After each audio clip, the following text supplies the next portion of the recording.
Just for the week, got bandages from the streets. Yeah. Designer everything. I need Jacob to do me, crib in the Palisades. Foreign beast in the Fendi, man of exquisite taste. Either get up or out the way. Cause it's all a masquerade. Yeah. Yeah. What's going on, man? Look, we got the vibrations going so heavy, we knocking over the phone. I see. Hey, flip y'all joint this way, cause y'all sideways.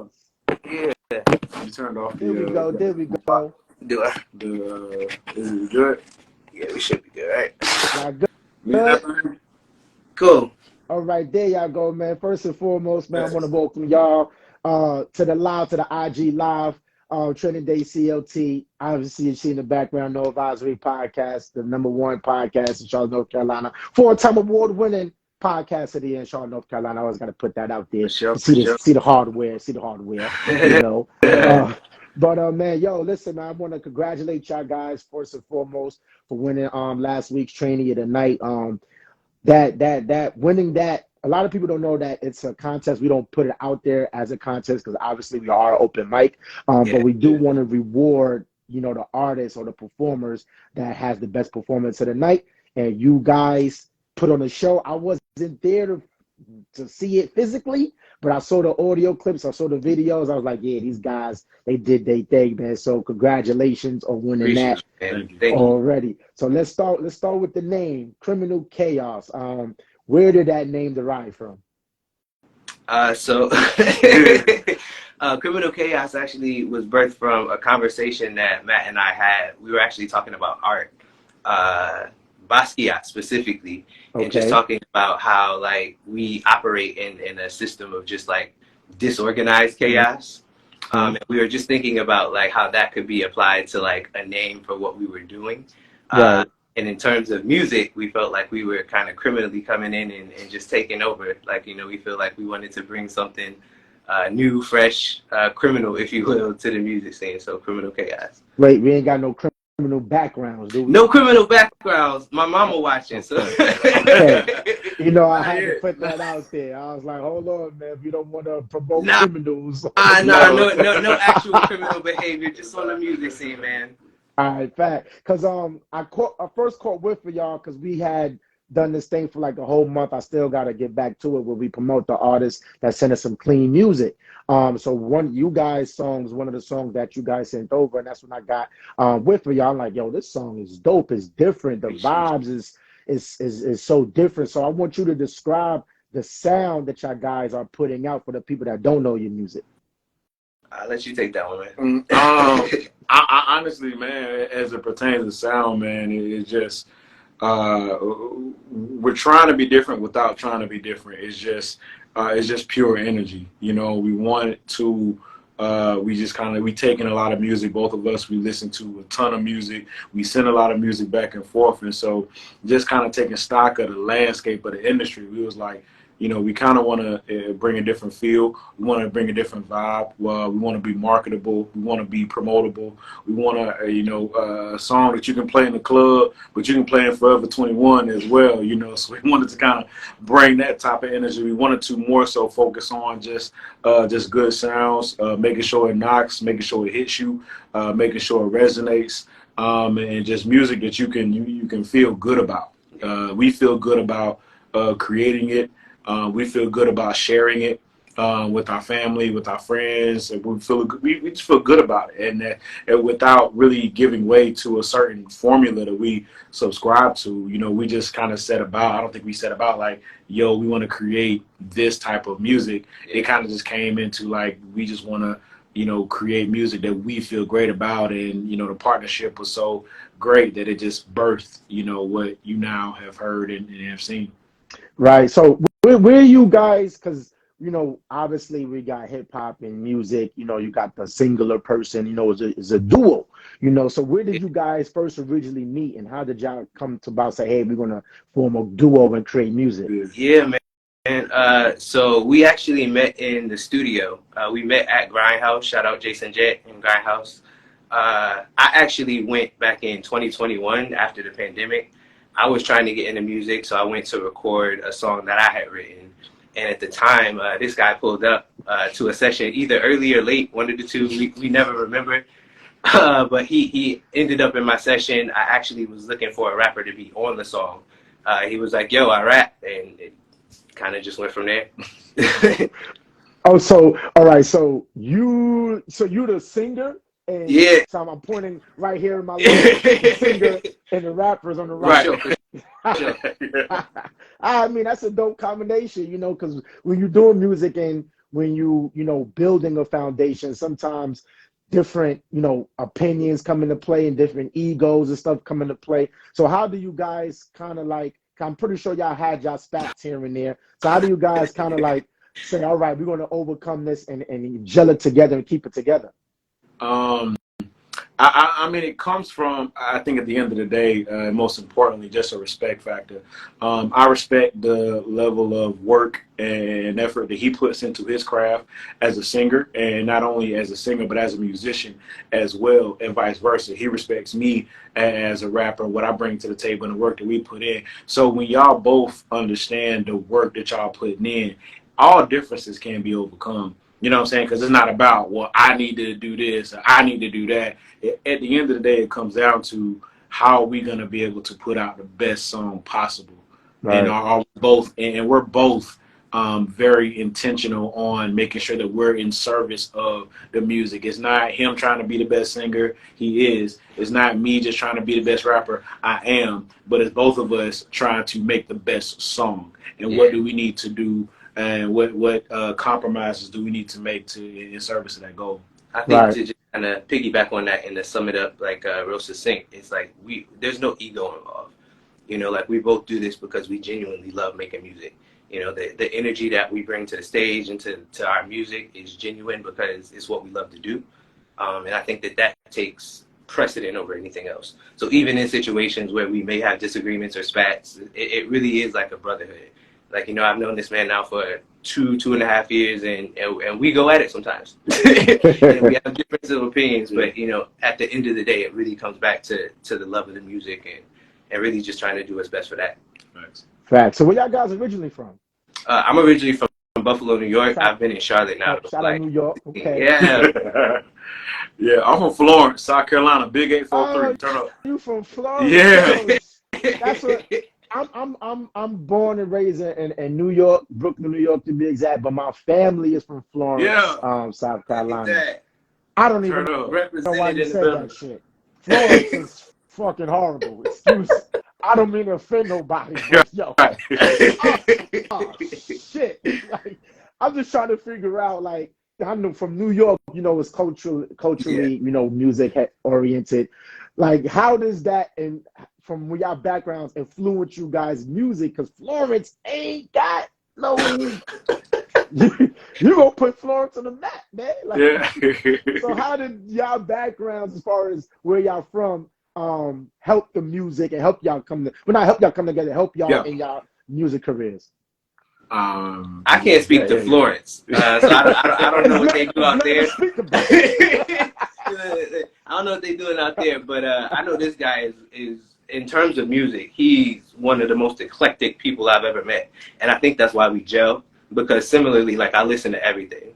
Like, from a kid, like, my dad put me onto a lot of old school stuff. Like, he's a real big fan of Prince, and he put me onto, like, what's her name? I'm drawing a blank. Janis Joplin, like, just a whole bunch of different stuff that I probably wouldn't have been exposed to, kind of just interacting with my peers.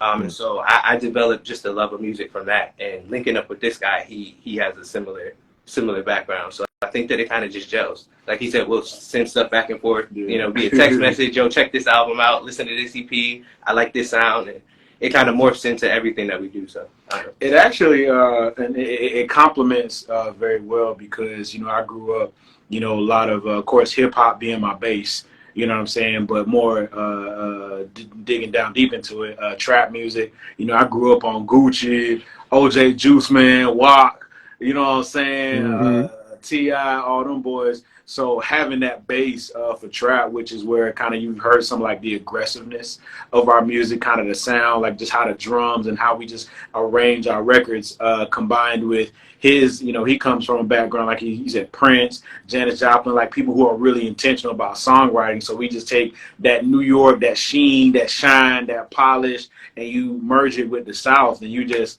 combine into something that's really new and really unique. So the best of the South and the North, to me, combining. I respect that. Respect that. You know, because we know how Florence get. I ain't gonna dig on too much Man, see why on you gotta act Florence. like I'm sorry. I ain't gonna dig it. Because I was just out there recently. One of my family members had passed, so I went out there. And I was like, thank you. And I was just like, yeah, why did I come here again? I know why I came here, but I'm like, why did I come here again? Like, we could have just did this somewhere else. But anyway, because like, let's piggyback off the sound. Because I mean, obviously, you guys were feature artists for Training Day CLT, and we break our categories now into 4 genres. We break it into, for the guys that don't know, we break it into hip hop, alternative, R&B, and spoken word. So as far as your sound is concerned, like, what is the sound y'all want people that are y'all emitting sonically to the listeners? Like, what genre of music do y'all put yourselves in? It might sound cliche, but honestly, man, the answer to that is dependent on the day that you ask us. Because if you were to go through our entire catalog, and you'll be able to shortly, we got an album on the way. You know, we have R&B records, we have pure rap records, we have rock records, we got folk, we got country, we got all types of genres. First joint we did was actually like a pop, like dance pop record. Mm-hmm. So we we run the gamut, man. What you need, we got. We don't like to we have a sound, but we don't, because we just try to stay in service of the emotion behind the music. And it's like, what emotion are we trying to get off today? Are we angry? Are we sad? Are we in love? Are we trying to, convey something, portray something? And how can we service, the listeners, and help inspire them, and give them something that's relatable, something that they can lean on for inspiration and guidance. So our sound, and so I guess to give it a boundary, I mean, it hits hard, it hits you in your soul. It knocks. All of our songs knock, and we try to be intentional about that. It's like soulful trap. It's like it's hip hop and R&B. Hip hop R&B. Hip hop R&B. Yeah. Okay, I get it. I got it. So, with today's music, sonically, a lot of people, I don't know if y'all recently watched the BET Awards, and they I kind of felt like it was kind of like a stab at today's music and bringing all the older people. I want to say older people because I'm an older person, but bringing all the collectives in the past, and putting them together with the collectives of the future, of the present and future, right? And how they presented themselves on stage, where performing without their lyrics, and how they presented themselves on stage and stuff like that. So how do you guys feel like you guys fit, even though you don't have to fit, but how do you guys feel like you guys' music going to resonate in today's music transitioning into the future?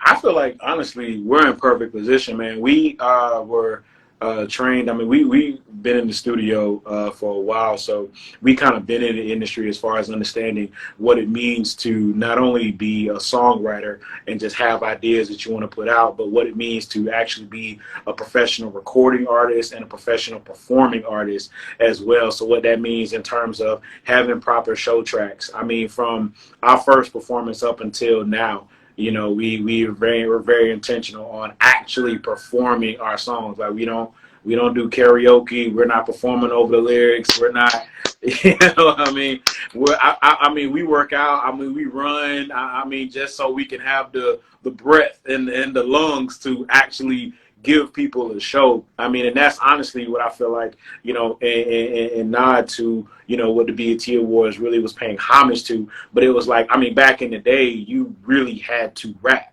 You really had to sing. You really had to, because I mean, everybody's dope in music these days. So it's like, what are you doing that's different? Right. It's giving people a show. Is what are you doing on stage that makes people connect to the story that you bring in? And I feel like from day one, we both were in agreement with how we wanted to come at that. And so, yeah, I feel like we're right in the perfect position to really take over everything that we want to. Yeah, I know that for me personally, I just am very intentional about wanting to create an experience for people watching us that I had that made me want to get into music in the first place. You know, so like I feel like everyone has an experience, a first concert, a first, you know, BET Awards performance, whatever it is that they saw, you know, that was like, yo, this is it. Right. You know, and I want to bring that energy. You know, I may not be the best that night, but, you know, I want people to leave feeling something. Right. Right. And that's very important because, you know, at Training Day, we always preaching, you know, artist development and, you know, performing with your show tracks or performance tracks, you know, and knowing the business of music. And as you alluded to, as far as, you know, when you're out there performing, you got to be in shape, you know, or if you're not tip-top shape, you got to be able to move around. So Right. running, exercising, you know, practicing your lyrics and stuff like that is all a part of embodying a great artist, to being a great artist. So, you know, kudos to you guys for mentioning that. So for y'all other artists that's watching, and we look, you see what they said? Do that. I want to know, like, as being a duo, what is one of the most difficult challenges that y'all face and had to overcome in being a duo in the music business? Honestly, because we kind of, we pretty much skated over all of the like personality differences like really early on. So like we just went ahead and just like I'm non-confrontational, but I'm confrontational. So very early on, like through recording, like we just kind of boom, boom, boom, boom, boom, banged it out. So where and again, we both respect each other and care about each other so much that, you know, it really wasn't any, if there was beef, it was like, all right, you done being mad, we got to record this record. So, you know what I'm saying? We got work to do, so get over, you know, on both ends. And so that's kind of been our thing. But I'll say, obviously, the biggest challenge is really just the geographics, man. Like, I'm in Columbia. He's in Charlotte. So, you know, it's really just syncing up times, dates, locations. He got to work. I got to work. He got a family. I got a family. So it's really just trying to get times so we can record, so we can get performances lined up, so we can do everything we need to do. But honestly, everything outside of that, man, I mean, when you find somebody who's as passionate and intentional, as talented as you are, I mean, it's gravy. It's easy. It's easy because we got everything we need. The only thing we need to do is just keep doing the work and just stay consistent. So, right. You know. Right. Because I know, you know, as you alluded to, as far as like having family, I didn't know the geographical distance between you guys from Charlotte and Columbia. That could be a little, you know, difficult at times, but it seems like you guys know how to maneuver that and get around that and put that together. So that's salute to you guys on that. Let's talk about the Masquerade song right quick. How did that come about? I mean, when I got it in the inbox, I was like, yo, Masquerade. I was like, that shit crazy. Like, it got a real dope bop to it, Yeah. you know, and I can hear it now. And it's like for me, it's like a timeless record. You know, you could play that in any time lapse frame you have. So tell us about that record. How did that record come about? So that joint is crazy. So considering that we have the distance, a lot of our writing process goes through Matt, like producing something, kicking it to me, like, yo, what you think about this? And I'll never forget this. He actually sent this joint to me on my lunch break. So I was on lunch. He was like, yo, I just came up with this joint. Like, I need you to check it out. And I listened to it, and it was insane. And he had named the actual beat Masquerade. And so for me, I was like, yo, like, what does that mean? Like, right. I always want to be intentional. Like, I don't want to just put out, you know, anything. Right. Like, if we're going to, like, take the time to get people to listen to our music, I want to say something. Right. So listening to it, like, I just kind of, like, meditated on it, like, what does masquerade mean? And I kind of felt like we all do it. You know, it really is just us kind of playing into the capitalistic, you know, I got this, I need that for other people. and we kind of just spun it from there. Like I came up with the hook, I sent it back to him. He was like, "Yo, that's it." And we linked up, got the verses together. Yeah. Yeah, it's very funny because he was on his own break. I actually made that beat at work. Like I was on. I had my laptop. Y'all creative with me, juices and I was flowing just at like, work, huh? Yeah, I listen, man. I was at work. I clocked out, and it was one of them days where it's like, you know what? Let me just cook up a little something, get the vibes right, and just kind of export, all my emotions at that time. And so, yeah, I think because I didn't know what Masquerade was. I texted him, and I was like, "Hey, what's that joint? Well, people be having masks on and whatnot." And he was like, "You talking about Masquerade?" Yeah, that's it. And then the concept just kind of ballooned from there. But yeah, man, it really is ironic that I created it at work, because it really we really wanted it to kind of be, like he said, a commentary on just capitalism and having to go to work and just all the things that people do to put on this facade of like having it, or trying to feel like, or trying to look like they're doing it, or look like they taking care of it. And it's like, yo, you realize like you playing yourself, they playing us, everybody being played right now. Like you paying attention to the wrong stuff right now. Right. Oh, there's a glitch? Oh, we good? Yeah, we good. Oh, not about that. So, I just lost my train of thought. Oh, okay, I got it. My bad. So, like, usually when we come on No Advisory Podcast, right, we have this question that we ask. We do the top 3. But being that it's 2 of y'all, we're going to combine it for 1. All right? So, I don't want none of y'all individuals. I want y'all as a group answer. Yeah. Group answer. All right. I need you guys top 3 hip-hop duos of all time. Ooh. Yeah, that's easy. It's easy for you?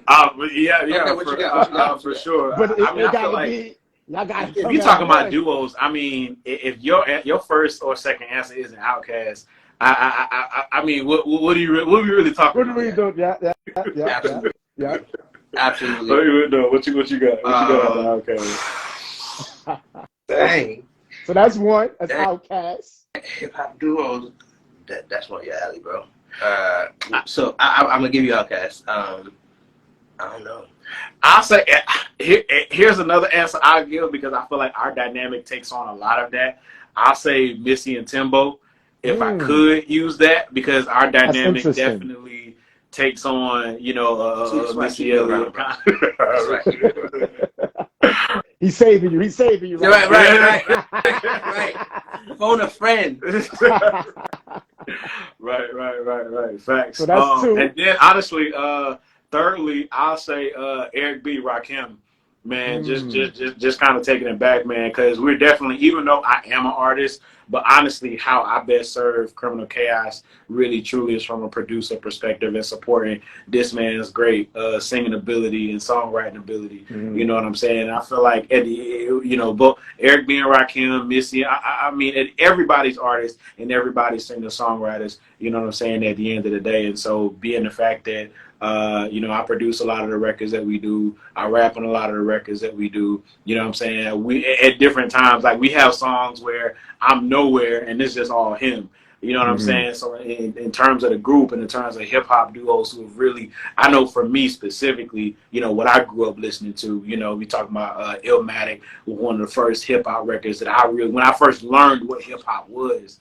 It was Illmatic. It was understanding what Nas was. It was Ready to Die. It was, records like that really shaped how I think about hip hop, how I think about, when I think about Timbaland and all the work that he's done, when I think about just Speakerbots, Love Below, I mean, all of these groups have shaped how I think about approaching a duo. And so when we met, I think that's really what lent itself to our productivity and success so far, is just because like I've seen the framework, I've listened to it my whole life. He's seen the framework, he's listened to it his whole life. So we just kind of build off of that. So unless he has an answer, that's what I.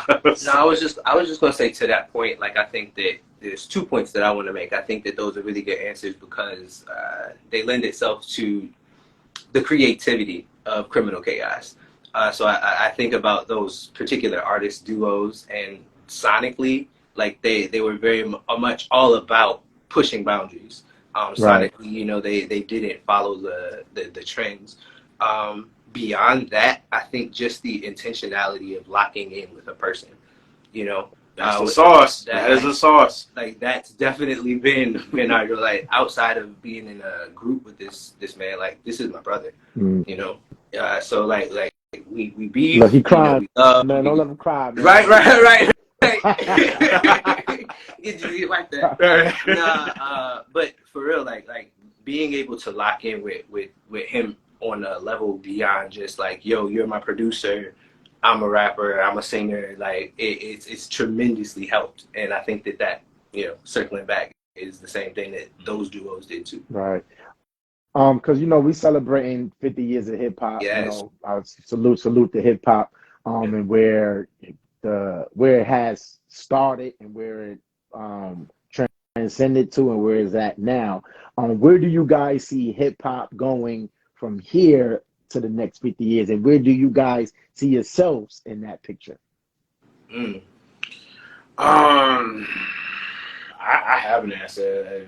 So I think when you look at hip hop in the next 50 years, I mean, you kind of see where, like, just it used to be the regions, and they're still important, but they're becoming, every hip hop is becoming more homogenized, where it's like, you know, it used to be important if you were like from New York, or if you were from Atlanta, or if you were from like LA or Houston or whatever. But now, because of the internet specifically, like, hip hop is drawing influences from everywhere. Like, I think about like somebody from like Roddy Ricch, right, who's like California based, but a lot of his sound is from Atlanta and from a lot of East Coast types of influence. And so I think we're going to see definitely a lot more of that from hip hop going forward. Like, you're going to see like somebody going to pop up in Minnesota, but they sound like they're from the Bronx. You know what I'm saying? You're going to see somebody in the Bronx and they sound like they're from, you know, DC. And you're just going to see like a lot of those genres and kind of cross pollinate.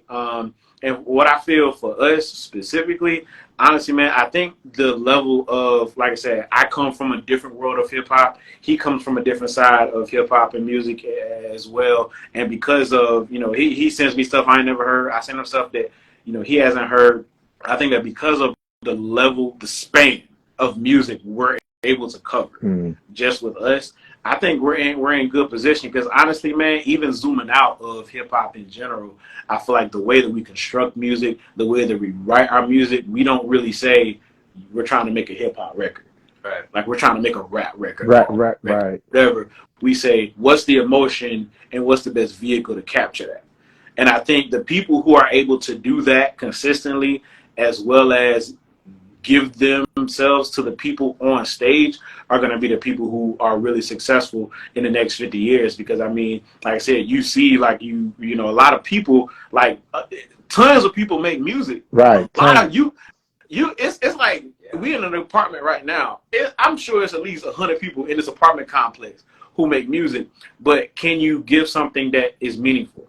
Can you create a story that means something to someone? And not only that, can you go on stage and make someone believe it? Right. To want to invest in you, to say, oh, okay, I want to listen to your song. I want to buy your merch. I want to invest in you as an artist. When you tour, I'm going to come to your show. Can you sell hard tickets? You know what I'm saying? And I think we're putting ourselves in position where I think no matter where hip hop kind of shape shifts, we're able to shape shift along with it. Because, like I said, we're not out, we don't source it. It's all in house. We shoot our own videos, we make our own beats, we record our own records, we mix our own records, we master our own records. It's all in house. So wherever hip hop going, wherever R&B's going, pop, country, you know, we in the car. It's like, all right, Let's go ahead and whip it in. We good. Now that's dope. I like that, man, that y'all keep everything in house, and I think that's very important when you navigating through the music business, because obviously we know there are a lot of snakes in the grass, right? And then when you start to go out and have different people with hands in a pot, and as far as percentages and splits and this, that, and the third, you know, it becomes confusing at times, and a lot of people don't have the best interests at heart when it comes to doing good business in music. You know, so that's very important that y'all mention that, and that y'all keep everything in house, because obviously, for one, all the money flows within y'all, you know, and two, y'all in creative control of what y'all want to do or what y'all sound is. So my next question for you guys will be, giving the state of people having independency with music now and not needing a backing of a major label. Do you guys rather stay and go the full independent route, or do you guys want to go the route and try to get signed to a major label or try to get major distribution? Where do you guys want to go from there? So I would say that trying to get signed to a major has never really even been something that's crossed our mind specifically. I think that if the situation presented itself and things were, right, it's something that we would consider. But at this point, the independent route, for all the reasons you just named, is pretty much the path that we're taking. If for me, nothing else more than creative control. I want to be able to dictate what I say. I want to be able to dictate what I sound like, how I communicate with other people. That's something that's really important to me. So I know that for that reason, I would want to. I don't know if you have any other. It's always something that's in play. Like you said, we're not in the business of going to the record labels in any kind of way and be like, oh, please sign me, please sign me, please sign me. But also, as we have found out very early and very often, it takes money. It takes a lot of money to, you know what I'm saying? We talk almost every day about just the business side of, all right, we got to pay this to pay that. We got to take this. What you looking like next year? What you looking like next month? Like, what your check looking like? It takes a lot of resources. And not even saying like you got to have like $1 million to do it. I just think the music is such a long game.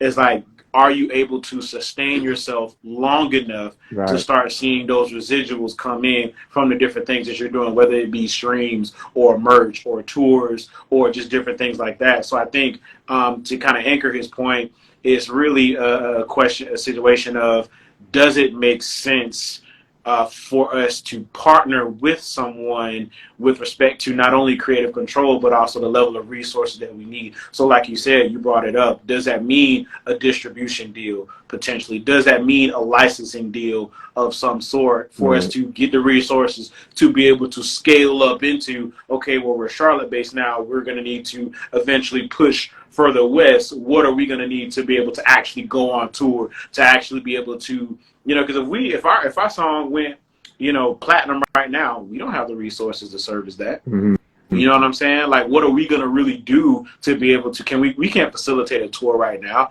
So as it pertains to scaling your business upward, you know what I mean? Like, how are we going to get the resources to be able to capture that market and not only capture it, but sustain it? Right. And so everything's always in play with the ultimate respect to creative control.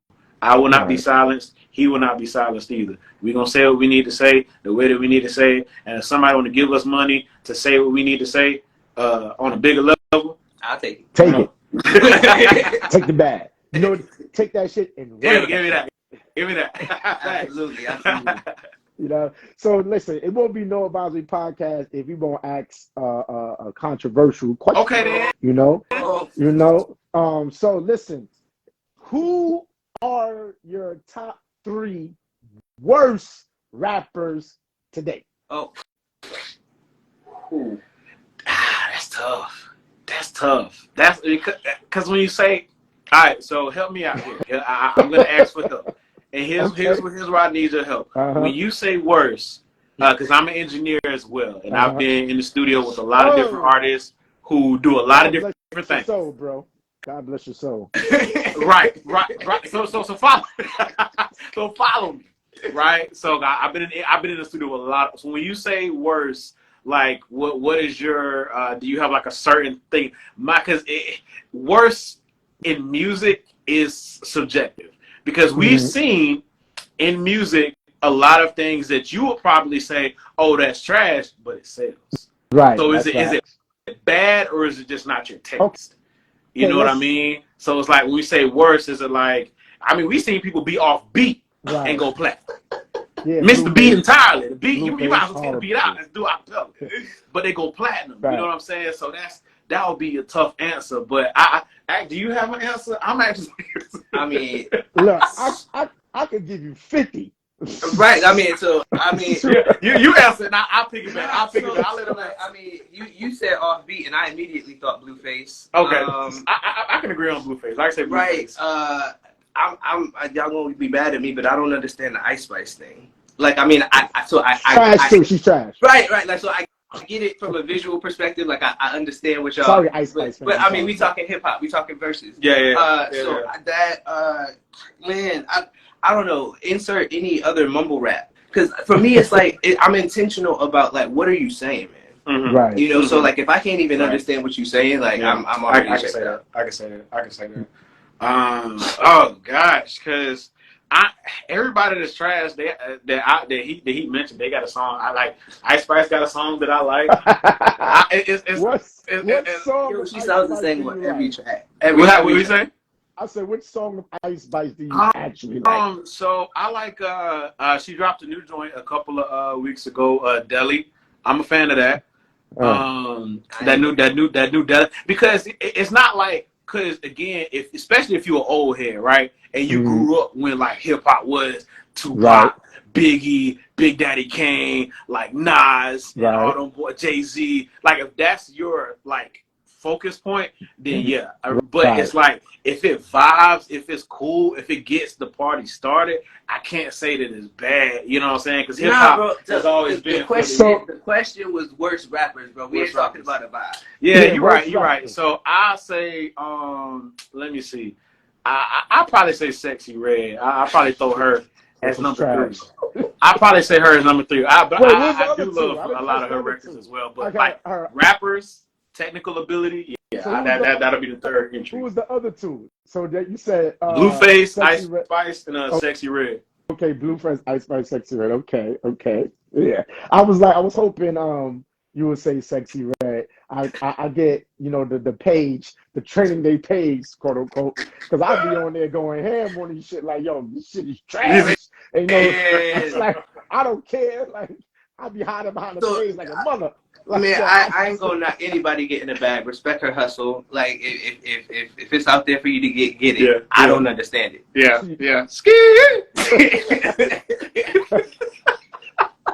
That part.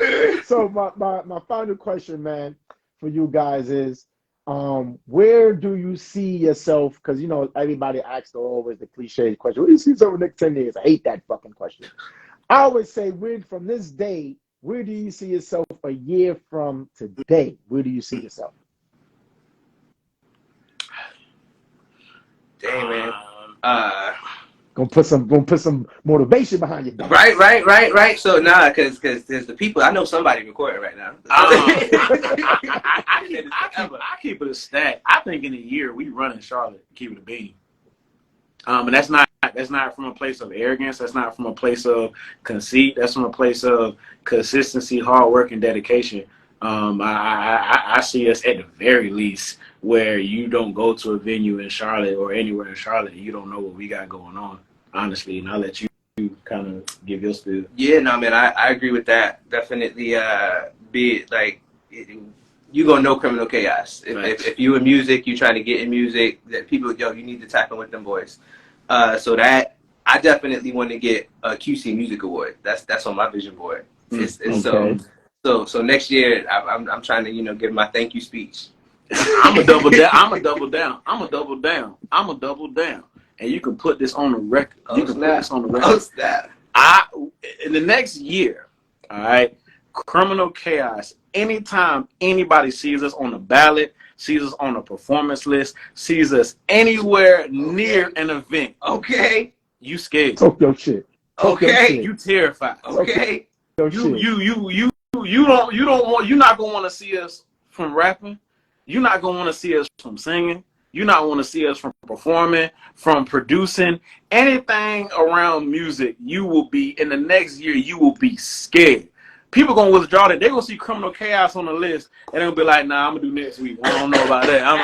My grandmama, I got something to do that. My grandmama's supposed to die that day.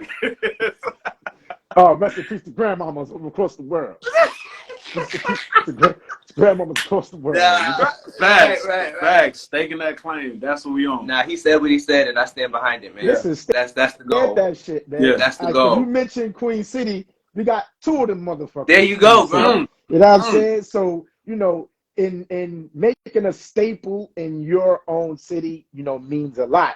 And I know I said my final question, but I want to piggyback on something because shout out to my girl Big Tootie. She had made a post in reference in terms of like promoters and events, music events, and so on and so forth out here in Charlotte, and how she felt that they don't push the Charlotte artists in particular. They always pushing other artists that come in here and they do their thing. And I told her Charlotte is a place where artists, established artists, they come, they get their money, hey, what's up, and they shoot into Atlanta, you know, to really make their statement. So I told, you know, and talk about her, telling her that Charlotte music scene is really still in the grassroots. It hasn't really grown yet, you know, because they got a surrounding city like Atlanta that people could go to that's 3 hours away that they could do their thing. So how do you guys feel, for one, how do you guys feel the importance of making an impact here in your own city,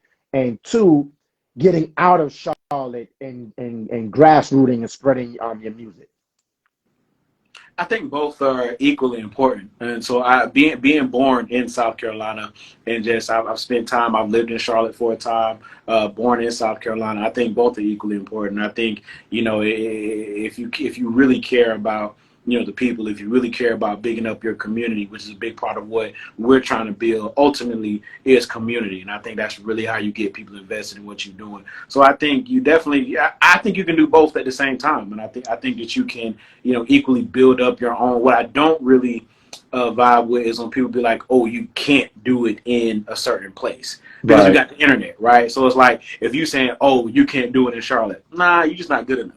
Keep it a B. You know what I mean? So it's just like, just do it. If you want to build a community in Charlotte, you can be done. And to your point, I think that's ultimately what is the issue. It's just like nobody stays home long enough for it to like be cemented as, like, you know what I mean? In Atlanta, those artists, they of course they can go to LA, they can, but they stay home. Right. You know what I'm saying? Like, somebody has to say, we're staying home, we're going to build this in Charlotte. And I think we're building the infrastructure, and we are going to have the longevity to where we'll be able to. Now, I do think as far as spreading and marketing and growing your business, will we spend time in Atlanta? Yes, we're trying to grow. Will we spend time in these other cities? Yes, we're trying to grow. But our home base is Charlotte, and unless he get out of the city, then that's what we do.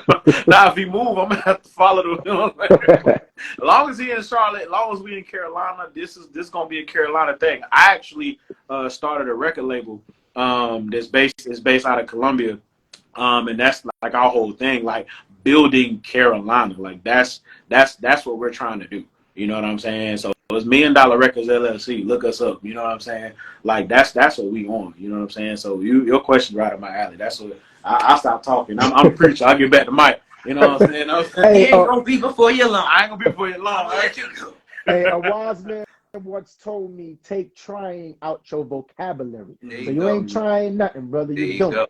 Yeah, for sure. Absolutely. Appreciate that. Where they can find you out of social media. Let them know where any new music coming out, albums, EPs, mixtapes, etc. Let them know. For sure. We actually got a new single that's going to be dropping in a couple weeks, so definitely be on the lookout for that. We've got album, like he mentioned earlier, that's going to be dropping a little bit later this year. Tap in with us on social media, criminxlchaos, criminal without an A, with an X instead. Our individual pages are actually tapped in there, so yeah, definitely link in with us. Right, man. It's your boy Mrceomcclain, man. We got criminxlchaos, our trainee of the night winners. Oh, before I go, I gotta ask this question. How was you guys training day CLT experience? Oh my God. Wow, bro. Amazing. Absolutely. There is not a better experience as someone trying to get into music, someone who has been into music, and someone who has just gonna do it for a long time. There's not a better platform as far as actually performing there's not a better platform as far as the potential like rewards you can get. I mean, winning Trainee of the Night jump started our career at like, I mean, it gave us like a year of time. You know what I'm saying? As far as like the interviews, we got a music video out of it, like the merge interviews. Yeah, I don't know. I don't mean to cut in on you, but I don't know if anybody else knows, but literally our first performance ever was at Training Day. Oh my out God. in Gastonia. That's, Yeah, so Gastonia, Yes. that's crazy. Yes, Gastonia, legacy. yeah. Oh, Absolutely. Yeah. So literally the Got first time that we yeah. hit the stage like ever was out there. So yeah, man, like Training Day is definitely got a special place in our heart, man. Yeah, absolutely. There's not a better platform in Charlotte that really caters to helping artists grow and get better at their craft. So absolutely, we love Training Day. Yeah, affiliates for life. For sure. Hey man, I appreciate you guys, man. Criminal Chaos. Make sure y'all check them out on Instagram. Make sure y'all download their music, stream their music, and make sure y'all tap in with these guys, man. I'm gonna see y'all in the future. I'm gonna be like, yo, you know what? I interviewed them. Hey, Facts. You know, it's your boy Mrceomcclain, man. We signed on No Advisory Podcast. We will be live tonight. We back from our hiatus, so catch us on there, guys. Criminal Chaos. Appreciate y'all. Thank y'all. Congratulations once again. We out of here. Yeah. Yeah. Yes, sir. Bang, bang.